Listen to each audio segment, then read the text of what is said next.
Kemungkinan besar kalau saya prediksi ini 80% oleh Romeni. oleh Romeni. Utrecht, FC Utrecht ya. FC Utrecht. Ah. Karena pendekatan itu intens sangat dalam. Ya, sangat dalam sama Ole. Hmm.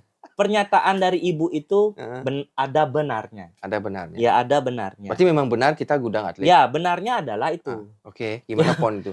PON, lihat itu kualitas PON sampai masa pemain yang ibu bilang berbakat mukul wasit. Ya udah kita lupakan ibu itu. Ibu Komisi 10. Oh, Komisi 10 ya, Ibu? Ya, Oh, Komisi iya. 10 di DPR RI.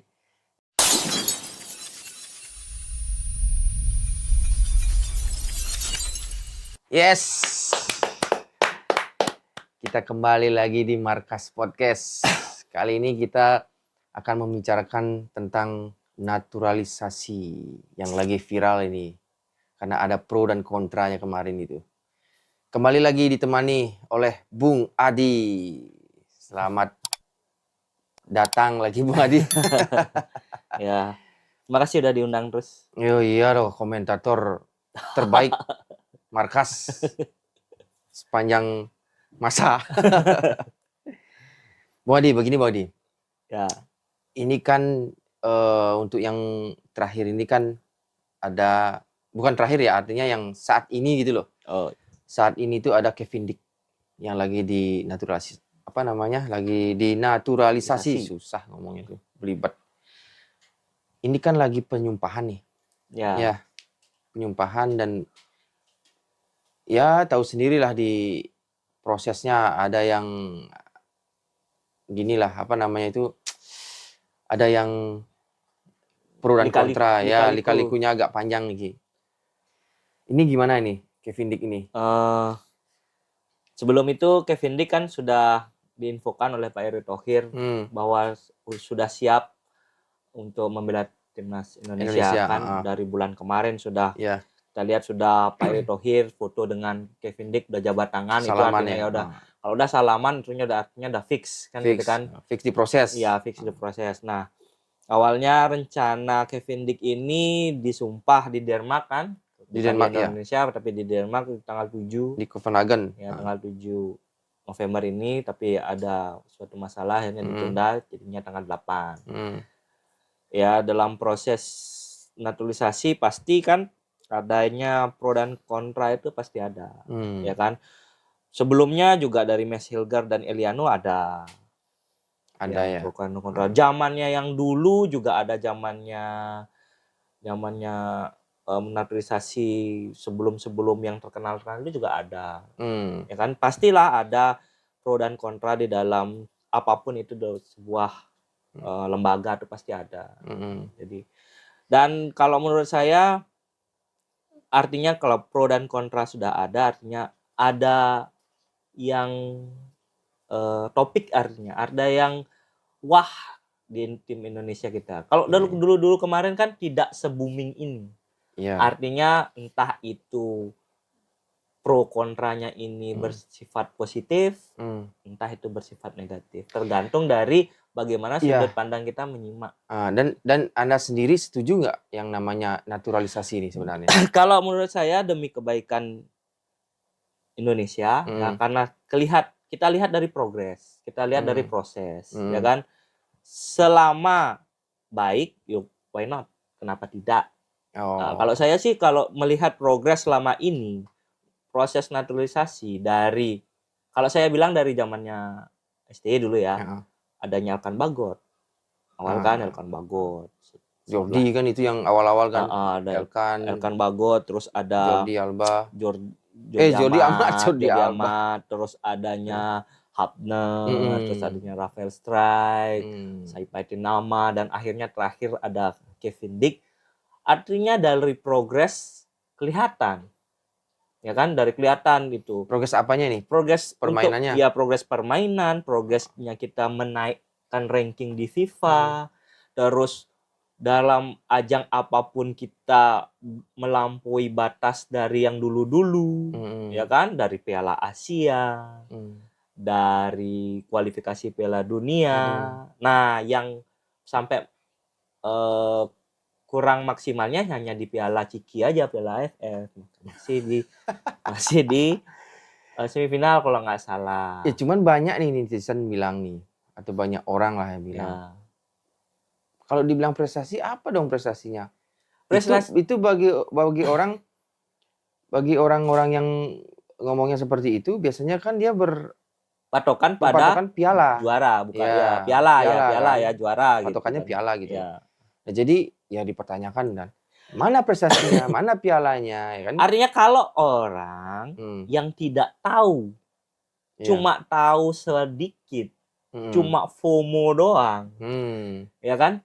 Hanya melihat, nggak ada piala, tapi dia tidak melihat progres, Iya. ya kan? Hanya berpatokan kepada itu saja, ya Piala. susah. Pasti kita dibilang, oh itu aja pasti bilang kayak gitu. Padahal ranking kita naik. Ranking kita nih ya kan? naik. Terus kualitas bermain Kualitas naik. bermain bagus. Terus dari segi pencapaian masuk Piala Asia. Piala ya Asia kan? tanpa tuan rumah. Ya, tidak Masuknya tanpa tuan rumah, tapi lolos dari dengan kualifikasi. Iya, benar. Masuknya ke round 3 juga. Ya kan? Kita nggak pernah ke round 3. Kita yang paling memalukan adalah 10-0 lawan Bahrain, itu yang paling memalukan kan? Zaman dulu. Iya kan? Kalau dilihat dari zaman dulu, zaman waktu itu ada proses naturalisasi. Oh, Rafael Martimo ya, Maitimo itu kan kalau nggak salah di situ ya, namanya. Yang zamannya siapa tuh pemain Gonzales waktu itu ikut enggak? Bahdim? Ivan Bahdim main kayaknya. Ivan Bahdim kan ada memang. Kan artinya ada lagi pemain-pemain siapa tuh? Kusel dulu kalau nggak salah ya. Van siapa itu lagi dulu. Oh iya. Itu kan tidak berhasil. Iya. Jadi sekarang karena berhasil, lagi euforia, lagi FOMO-FOMO-nya, yang ngelihat dari sudutnya sempit. Jadi cuma dilihat dari beberapa pencapaian aja dan tidak lihat dari flashback yang ke belakang. Iya. Dikelihatan sama tanpa ada bukti bahwa meraih juara atau piala. Yang paling keren nih terakhir nih kemarin, dekat nih waktunya nih. Ada ibu kita, wakil rakyat itu bilang Indonesia tuh gudangnya atlet loh. Gudangnya atlet. Jadi katanya untuk apa kita menaturalisasi orang yang dari luar ke sini gitu loh. Kita ini gudang atlet. Itu gimana tanggapan Bang itu? Kalau tanggapan saya, pernyataan dari ibu itu ada benarnya. Ada benarnya. Ya, ada benarnya. Berarti memang benar kita gudang atlet. Ya, benarnya adalah itu. Apa? Benarnya adalah kita memiliki banyak atlet yang berpotensi, tapi pencapaiannya belum selevel sekarang. Belum standar internasional. Iya, standar internasional. Maksudnya level sekarang itu adalah kita pakai contoh pemain yang dinaturalisasi. Levelnya kita belum mentok ke sana. Paling cuma beberapa aja seperti Marcelino, Rizky Ridho, Witan Sulaiman. Terus siapa lagi? Hoki Caraka itu kan salah satunya. Hoki Caraka, terus ada lagi Arhan Pratama, ya kan? Ya hampir mencapai itu gitu. Hampir mencapai itu. Tapi memang benar. Banyak potensi benar. Banyak potensi. Belum pencapaiannya belum seperti itu. Coba deh Ibu melihat PON, Bu. Oke, gimana PON itu? PON, lihat itu kualitas PON sampai masa pemain yang Ibu bilang berbakat mukul wasit. Ya kan? Coba Ibu lihat Liga 3, Bu. Liga Indonesia Liga 3. Iya benar, Liga 3 itu. Itu bakatnya bakat pemain kita ada, Bu. Plus pemain sepak bola tuh ada bakatnya, Bu. Plus yang Ibu bilang tuh ada. Yaitu bakat pencak silat. Bakat taekwondo. Ada itu, Bu. Ya, dikeluarin bakatnya itu. Jadi potensinya banyak, Bu. Nah, maka dari itu saya bilang Ibu ada benarnya bahwa kita tuh punya pemain berbakat, tapi ada batasnya. Iya. Ya, belum mencapai profesional. Nah, dan ibunya pernah, dan saya juga nonton ya. Ibunya ada bilang pemain-pemainnya itu cobalah dibina. Iya. Bu, PSSI itulah bina, Bu. Coba Ibu tanya PSSI-nya. Ada kok pembinaan. Contoh kalau di Bali ini ada, Bu, pembinaan. Bali namanya Bali United Academy. Itu nggak klub main-main profesional. itu. Profesional sudah levelnya. Ada pembinaan, tapi belum nyampe. Buktinya pemain Indonesia U17 ada kok yang dari pembinaan. Itu dari pembinaan ada, Bu. Oh iya. Iya kan? Itu dari pembinaan, Bu. Cuma ada beberapa pemain juga naturalisasi. Seperti si Becker, ya kan? Itu proses instan. Iya. Iya kan? Iya. Ada kok. Pak Erick Thohir itu sebagai ketua PSSI sudah menyiapkan untuk jangka panjang jauh ke depan, Bu. Ada, Bu. Tenang aja. Ya, jadi kita tenang aja gitu. Ada pembibitannya. Kita serahkan kepercayaan kepada Pak Erick Thohir. Sekarang progresnya udah nyata gitu. Oke, kita lanjut lagi naturalisasi lu. Udah lupakan dulu ibu itu deh ya. Biarkan. Bukan karena gini masalahnya ini jadi naik beritanya gara-gara ibunya. Gara-gara ibu mengungkapkan bahwa kita dibilang nggak ada pembibitan, kita dibilang potensi tanpa prestasi lagi. Ya, tanpa prestasi, pembibitannya nggak ada, terus dibilang apa lagi ya? Masih banyak pemain-pemain yang berkualitas. Memang benar itu. Kalau ini memang benar. Tapi bukan yang selevel gitu. Internasional. Oh gitu. iya. Pasti Bu ada pembibitan. Liganya kita aja tanpa sudah prestasi diperbaiki. Lagi. Udah naturalisasi, kita udah melakukan naturalisasi. Prestasinya mana? Itu ibu itu bilang gitu. Ada prestasinya. Prestasinya adalah masuk ke round 3. Kemarin sampai babak semifinal Piala AFF. Ya kan? Iya. Kalah lawan Uzbekistan. Kok AFF? Kok AFF? Piala Asia. Maaf, Piala Asia. Sampai hampir kita lolos ke Olimpiade, ya kan? Iya. Itu sebuah prestasi sih sebenarnya. Progres itu. Ya, bukan hanya piala. Oke, kita lupakan dulu ibu itu ya. Biarkan lah. Mungkin ibu itu nggak paham. Ya mungkin, makanya mungkin nggak paham, beliau nggak paham. Jadi ya udahlah, kita lupakan dulu. Sekarang kita balik lagi ke Kevin Dick. Kevin Dick itu posisinya kan center back kan, center back. Bisa diambil 3 posisi. Jadi kita kan di tim kita ini di timnas ini kan banyak itu udah di daerah belakang itu kan sudah banyak.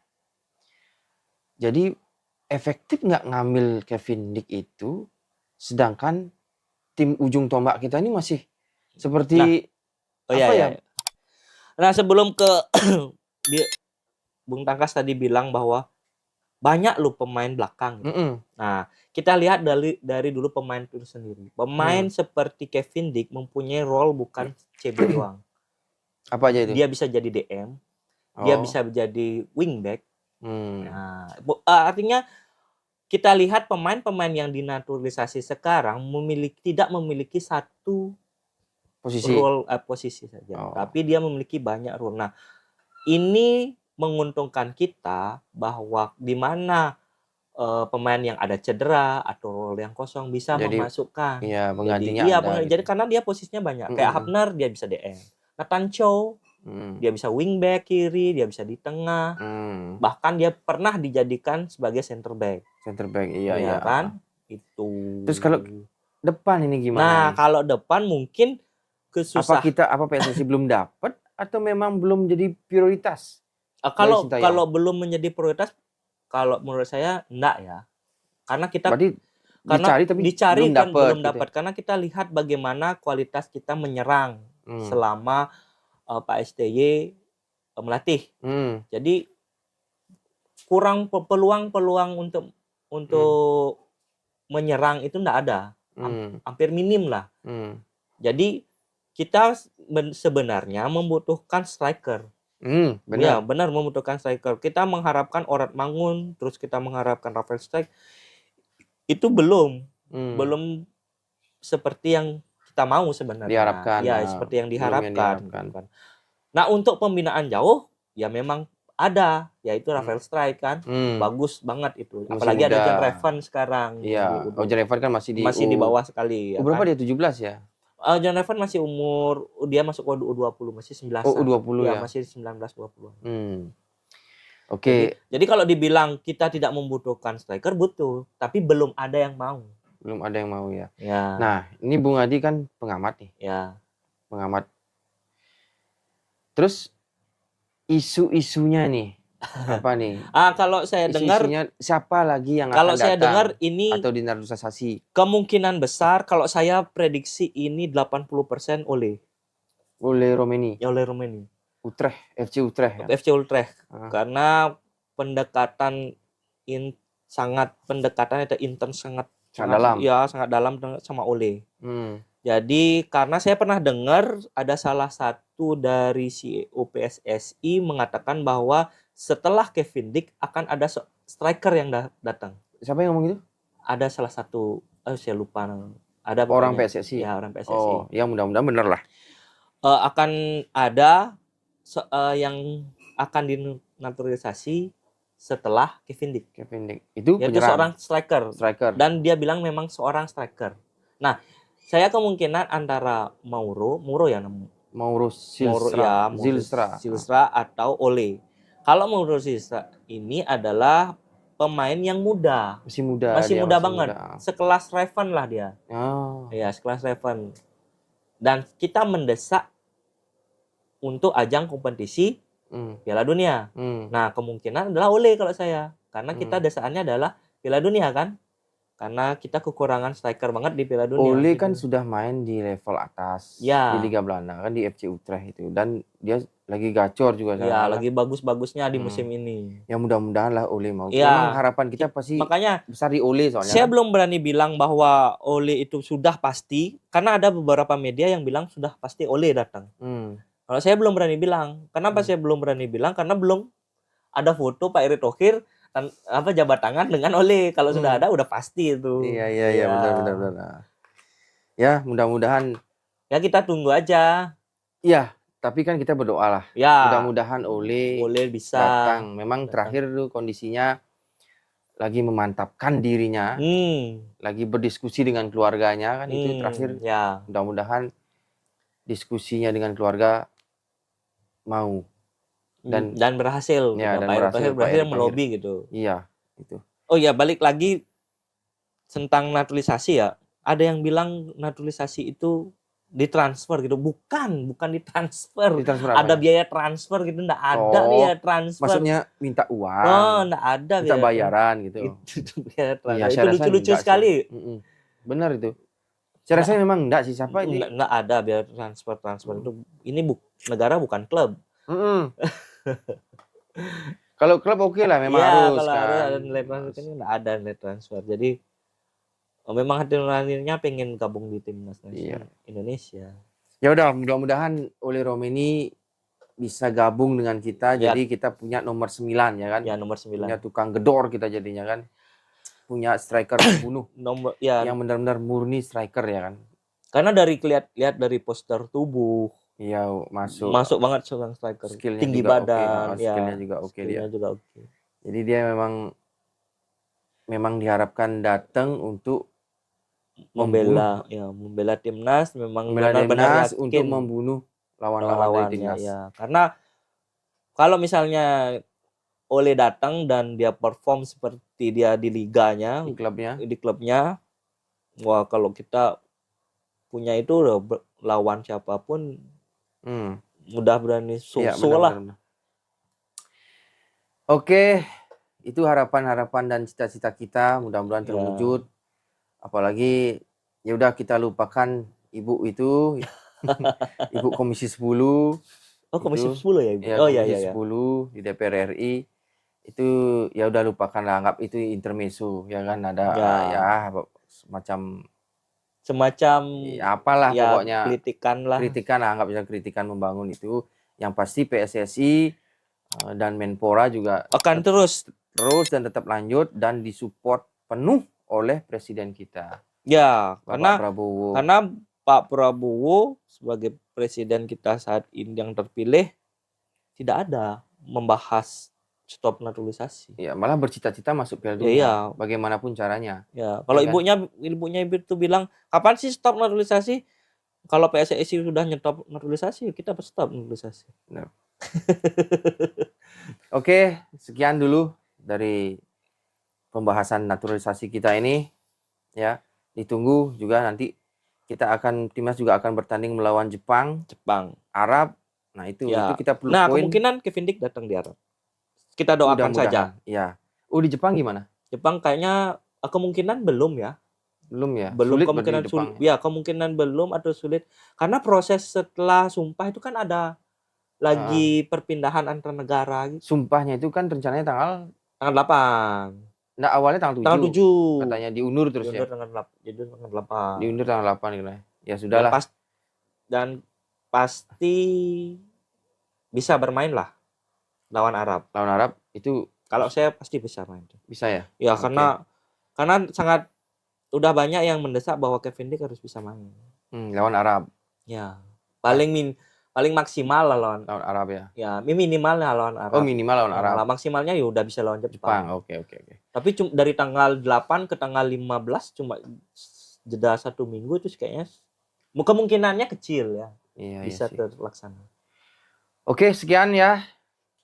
Ciao. Ciao.